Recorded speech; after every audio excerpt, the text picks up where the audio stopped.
This is not how I thought today would go.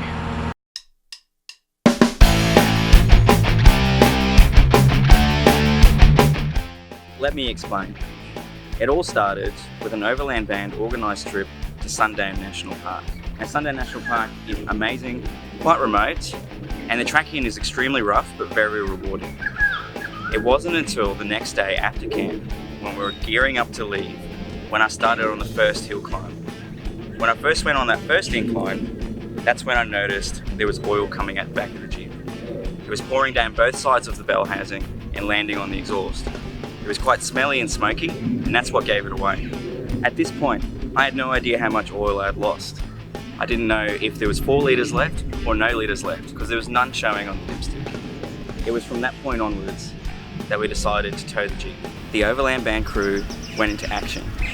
Recovery gear was coming out of everywhere, and everybody came together and organised the recovery. With the help of several Overland Bound members, namely Rod, who hooked his Jeep up to my Jeep, and Dave, who helped us up the big hill in his patrol as well, we managed to get the Jeep onto the next road, which is where we called for RACQ assistance to tow me home. After a few calls to all the experts in the area, we determined that it was the engine oil cooler that had failed. Well, not the cooler as such, which is made of metal, but the plastic manifold that the cooler sits on, which is also formed as part of the filter cartridge housing. That's a common failure point. It cracks, and then it fills up the valley of the V with oil, and then when you go on a hill like I did, it all poured down the back. Now that part is quite expensive. My friends at All American Wheeling got it for me quick and at a great price. From there, the repair started. Overall, it appears I lost about 2 litres of oil.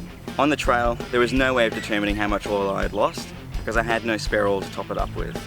It was the right call not to drive it out of there. It took ages to clean up the valleys of the V because it's quite deep. The repair took me about 6 hours to complete, and parts used were a replacement manifold and cooler, spark plugs, oil, and coolant.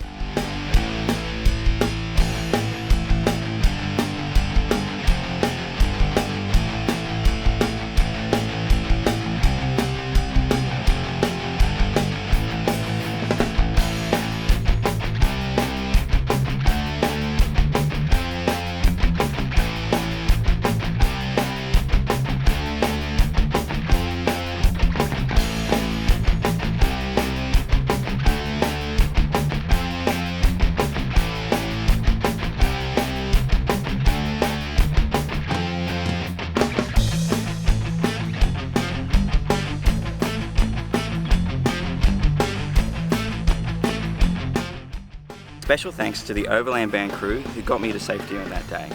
Special thanks to Rod, who towed me the majority of the way with his Jeep, to Dave, who also hooked on with his Nissan Patrol to get us up the bigger hills, and a lot of winching too, and Blake for taking my trailer under his wing, taking it home with him, and then dropping off at my place of work the very next day. You guys are all great.